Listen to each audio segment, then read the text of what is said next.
नमस्कार प्रेक्षकांनो, ठरलं तर मग मालिकेच्या आजच्या म्हणजेच 13 मेच्या भागात आपल्याला एक जबरदस्त असा ट्विस्ट पाहायला मिळणार आहे.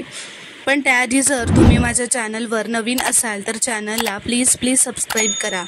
तर आता आपण पाहतो की अर्जुन असं म्हणतो, मला माझ्या दुसऱ्या साक्षीदाराला इथे बोलवायचं आहे. आश्रमात राहणाऱ्या मिसेस कुसुमराव यांना प्रश्न विचारण्याची परमिशन हवी आहे.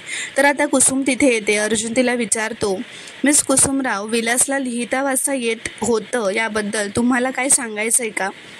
तर कुसुम असं म्हणते, विलास अशिक्षितच होता.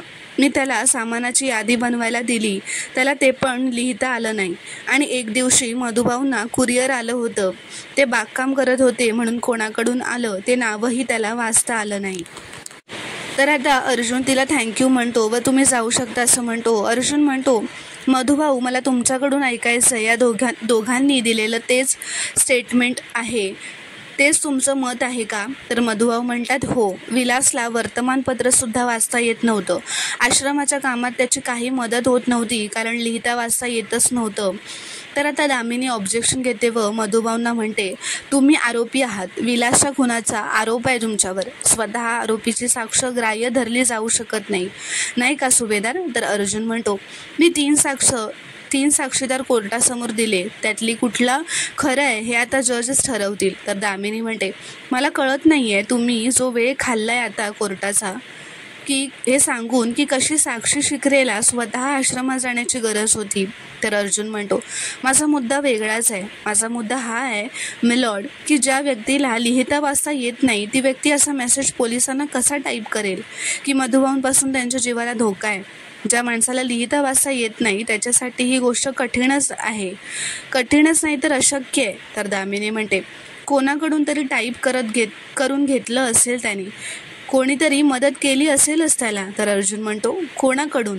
म्हणजे तुम्ही हे मान्य करताय की तिथे तिसरी व्यक्ती होती, आता ती व्यक्ती साक्षी शिकरे होती असं तो म्हणतो. तर दामिनी म्हणते, मी असं काहीही कबूल केलेलं नाही आहे. तर अर्जुन म्हणतो, मग विलासच्या जवळ फक्त मधुभाऊ होते आणि मधुभाऊ स्वतः असा मेसेज टाईप करून पाठवणार नाहीत. तर आता अर्जुनच्या लक्षात येतं. तो म्हणतो, oh how can I forget that. तिथे तिसरी व्यक्ती आय विटनेस होती, म्हणजे तन्वी, बरोबर? अर्जुन आता तन्वीला म्हणतो, सॉरी तन्वी, तुला आज खूपच त्रास देतोय मी. Can you please come to the witness box?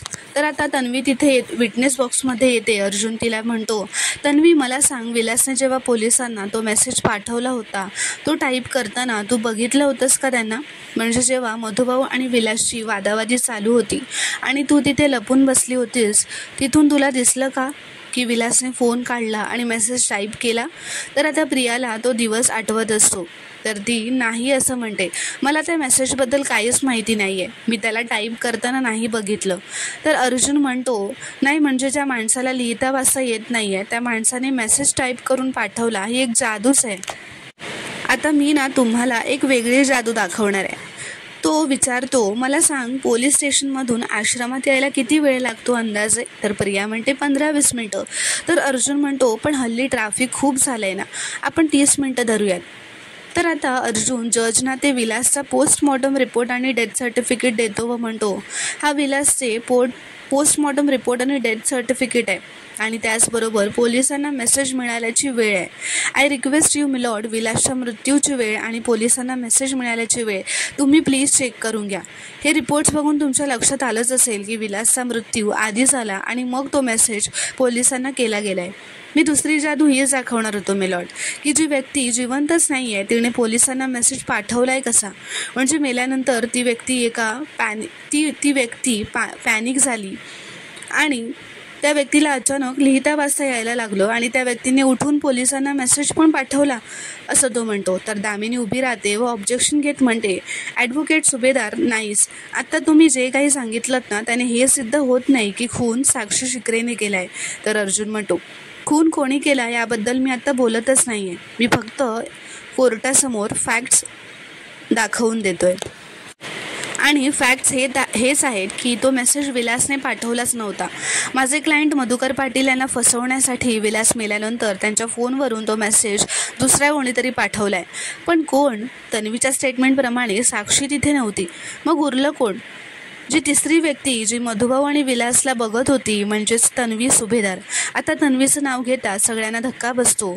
आता प्रिया थरथरत कापतच म्हणत असते, नाही मी नाही केलाय तो मेसेज. अर्जुन म्हणतो, मग कोणी पाठवला मेसेज, साक्षीने? तर प्रिया म्हणते, नाही साक्षी नव्हती तिथे. तर अर्जुन म्हणतो, असं तू म्हणतेस पण मेसेज पाठवला गेलाय ना, कोणीतरी तिथे होतं आणि ती तिसरी व्यक्ती तूच होतीस. तर म्हणजे मेसेज तूच पाठवलायस. तर प्रिया म्हणते, नाही मी असं नाही करू शकत. तर आता अर्जुन प्रियाला एकदमच गांगरूनच टाकतो. तिला प्रश्न विचारू लागतो की बोल तू की साक्षी. तर आता रविराज उठून उभा राहतो व ऑब्जेक्शन घेत म्हणतो, ऑब्जेक्शन युअर ऑनर, मी तन्वी सुभेदारचा वकील आहे. अर्जुन सुभेदार असे रँडम आरोप त्यांच्यावर नाही करू शकत. तर आता दामिनी उभी राहते व म्हणते, तन्वी सुभेदार या आय विटनेस आहेत. त्यांनी आधीच सांगितलंय की खून कोणी केलाय, का केलाय, खून कोणी केलाय, कसा केलाय आणि याचे पुरावे कोर्टाकडे आहेत. तर अर्जुन म्हणतो, पण प्रश्न हा आहे की तुमच्या आय विटनेसने बरंच काही सांगितलंय. प्रश्न हा आहे की तुमच्या बोलण्यावर विश्वास कसा ठेवायचा. तन्वीचं कुठलंही स्टेटमेंट कोर्टाने व्हॅलिड कसं मानायचं आणि या केसचा फायनल निकाल देताना त्या स्टेटमेंटचा विचार कसा करायचा. तर आता दामिनी विचारते, म्हणजे याचा अर्थ काय आहे मिसेस सुभेदार. तर अर्जुन म्हणतो, याचा अर्थ एका एन्व्हलपमध्ये बांधलेला आहे. तर आता अर्जुन जजना एक एन्व्हलप देतो व म्हणतो, मिलॉर्ड, या एन्व्हलपमध्ये कोर्टाने अपॉइंट केलेले सायकोलॉजिस्ट मिस्टर राहुल यांचा तन्वीच्या चौकशीचा रिपोर्ट आहे. बेसिकली हा रिपोर्ट असं सांगतो की तन्वी कुठलीही साक्ष देण्यासाठी मेंटली कॉम्पिटेंट नाही आहे. तिला अनेक मेंटल आणि इमोशनल इश्यूज आहेत, त्यामुळे ती जे काही बोलते ते खोटं असण्याचे चान्सेस खूप जास्त आहेत. तर आता दामिनी म्हणते, हा रिपोर्ट तुम्ही मॅनिप्युलेट केला असेल, हे कशावरून. तर आता अर्जुन म्हणतो, ही चौकशी होताना ॲडव्होकेट रविराज स्वतः तिथे होते. मला आज त्यांना काही प्रश्न विचारण्याची परमिशन हवी आहे. तर आता रविराज तिथे येतो. अर्जुन म्हणतो, तन्वीची चौकशी झाली तेव्हा तुम्ही तिथेच होता राईट. तन्वीच्या चौकशीबद्दल आणि त्या सायकोलॉजिस्टबद्दल काही बोलायचं आहे का. तर रविराज म्हणतो, नाही, ती चौकशी अगदी योग्य पद्धतीने घेण्यात आली युअर ऑनर, असं तो म्हणतो. तर अर्जुन म्हणतो, म्हणजे त्या रिपोर्टमध्ये जे लिहिलं आहे ते मान्य आहे तुम्हाला. तर रविराज म्हणतो, सायकोलॉजिस्ट शंतनू राऊत यांच्या ज्ञानाबद्दल आणि क्षमतेबद्दल माझी अजिबात शंका नाही आहे. तर अर्जुन त्याला म्हणतो, ॲडव्होकेट दामिनी म्हणाल्या की तो रिपोर्ट मॅनिप्युलेट केला आहे, असं काही वाटतं का तुम्हाला की मी असं केलं असेल. तर रविराज म्हणतो, अजिबात नाही, ही चौकशी एकदम निष्पक्षपणे झालेली आहे. तर आता अर्जुन म्हणतो, थँक्यू सर, तुम्ही आता जाऊ शकता. तर आता अर्जुन म्हणतो, थँक्यू सर, तुम्ही जाऊ शकता. तो आता म्हणतो, मिसेस देशमुख, मला माहिती आहे तुमच्या मनात अजून बरेच प्रश्न असतील आणि म्हणूनच कोर्टाने अपॉइंट केलेले सायकोलॉजिस्ट मिस्टर शंतनू राऊत यांना काही प्रश्न विचारण्याची परमिशन मला हवी आहे. आता मिस्टर राऊत तिथे येतात. अर्जुन त्याला विचारतो, मिस्टर राऊत, तन्वीच्या चौकशीबद्दल तुम्ही काय सांगाल. तर तो म्हणतो, ती चौकशी माझ्या देखरेखीखाली झाली होती. तन्वीची बॉडी लँग्वेज, नजरेचे भाव, चेहरा हे सगळं आम्ही काळजीपूर्वक बघितलं आणि त्यावरूनच मी हा रिपोर्ट सबमिट केला आहे. तर अर्जुन म्हणतो, मिस्टर राऊत, मी हा रिपोर्ट कोणाच्या दबावाखाली केला आहे का. तर तो म्हणतो, नाही, माझ्यावर कोणीही कुठलाही दबाव टाकण्याचा प्रयत्न केलेला नाही आहे आणि इन केस असं काही झालं तरी सुद्धा माझा हा रिपोर्ट अनबायस्डच राहिला असता. अर्जुन म्हणतो, थँक्यू, तुम्ही जाऊ शकता. तर अर्जुन आता म्हणतो, that's all my point, thank you. तर आता अर्जुन जाऊन बसतो. जज म्हणतात, advocate Damini, your statement please. तर दामिनी उभी राहते व पुढे येत म्हणते, ॲडव्होकेट सुभेदाराने जी आता स्टोरी ऐकवली ती खूपच छान आहे, पण सत्य हेच आहे की विलासचा खून मधुकर पाटील यांनीच केला आहे. त्या बंदुकीवर मधुकर पाटील यांचे फिंगरप्रिंट्स आहेत. विलासने मधुकर पाटलांना दिलेले पैसे आणि आय विटनेसचं स्टेटमेंट हे एवढे पुरावे पुरेसे नाही आहेत का. तर अर्जुन म्हणतो, नाही आहेत. तो उभा राहतो व पुढे येऊन म्हणतो, कारण तुमच्या सगळ्या पुराव्यांवर आणि स्पेशली आय विटनेसच्या स्टेटमेंट्सवर आता प्रश्न उभे राहिले आहेत आणि आता विलास मेल्यानंतर तो मेसेज पोलिसांना तन्वीनेच पाठवल्याची शक्यता निर्माण झाली आहे. तर दामिनी विचारते, याचा काय पुरावा आहे तुमच्याकडे. तर अर्जुन तिला उलट विचारतो की खुनाच्या रात्री साक्षी 2 तास कुठे होती याचे काय पुरावे आहेत तुमच्याकडे. तर आता हे ऐकून दामिनीच्या चेहऱ्यावरचा रंग सुटतो. तिला सुद्धा काय बोलावं हे सुचत नसतं.